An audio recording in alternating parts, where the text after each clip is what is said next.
Welcome to another edition of Jet Setting. Scott Billick here with the Winnipeg Sun, coming to you live from Washington, D.C.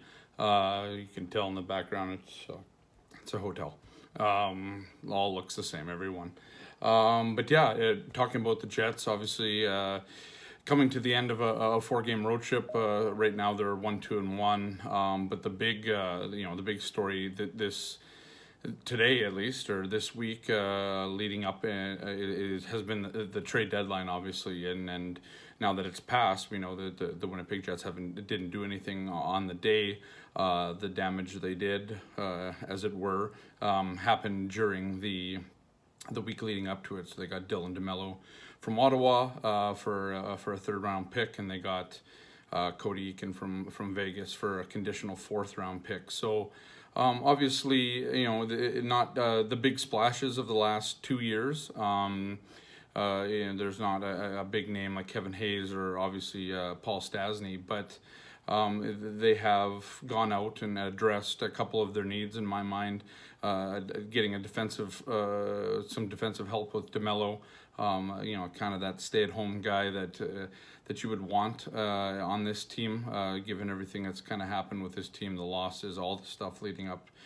You guys know the story. Everybody knows it by now.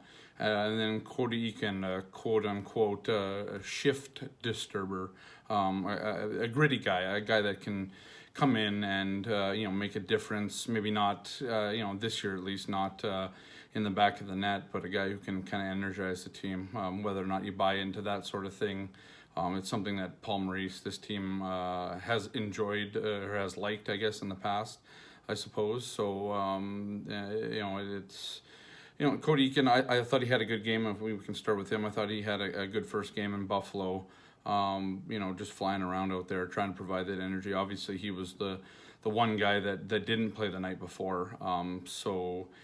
He was going to have more energy than the rest of the team that had played in Philadelphia and lost that game. So, it was kind of a quiet day, obviously on Monday for the trade deadline. Not one single move from Kevin Cheveldayoff. I don't think there was much to be expected unless, something wowed him, and they're just, you look at some of the deals out there. I don't think anything really would have for this team. I would go out on a limb and assume that the Josh Morrissey injury, Kevin Cheveldayoff labeled as day-to-day. But even before that, I think you would have known just by the fact that they didn't try to acquire another defenseman that it probably wasn't a big deal. Not a big deal, not, a little something that's, I guess long-term. So, that's kind of what it is. I mean, at this point, the trade deadline's passed now. Don't have to worry about who's coming in, who's going, buying, selling, whatever, the things have been over the last little while. The Jets obviously became,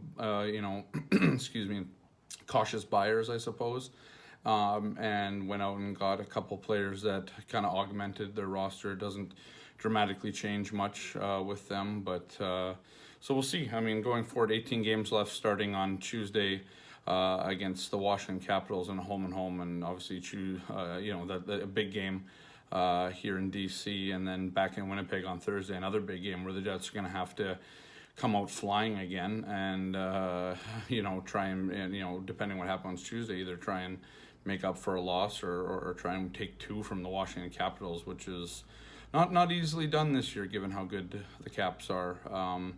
Then you look at the rest of the schedule. As of Monday, as of the trade deadline day, the Jets will play 14 of their last 18 are against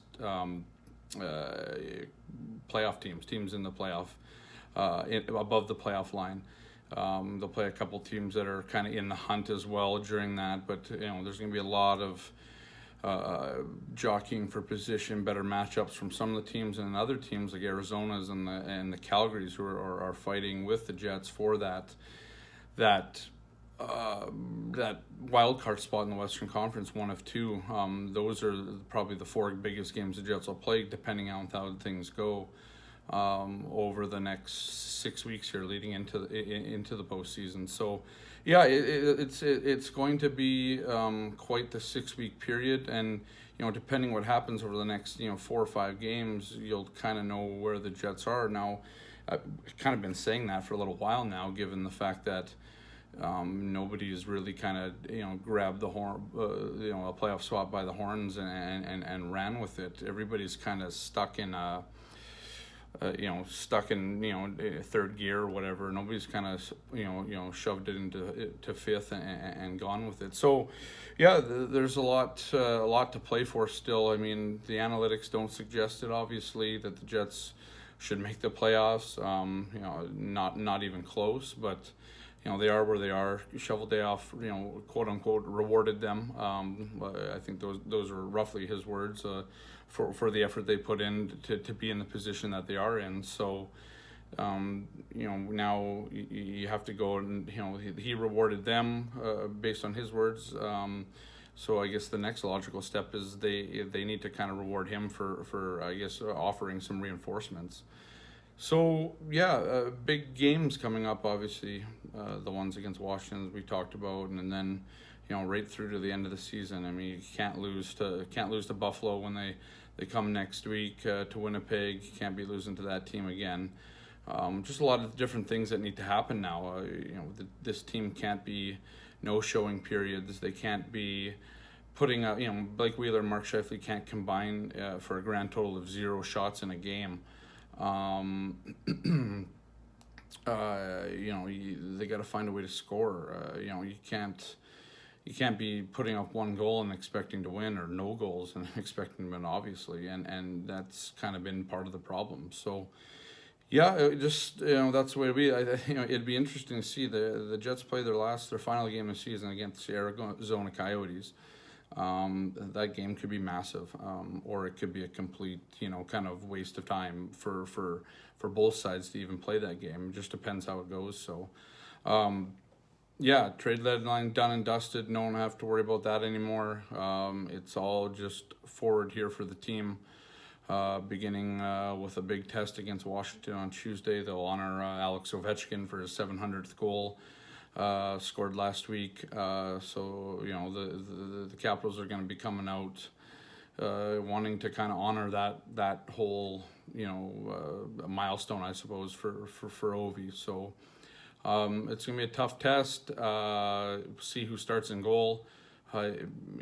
Quite possibly could be Laurent Brossoit. I mean, they've been looking to give Connor Hellebuyck some rest. He played back-to-back on the weekend here on Saturday and Sunday, so wouldn't be surprised to see Laurent Brossoit play.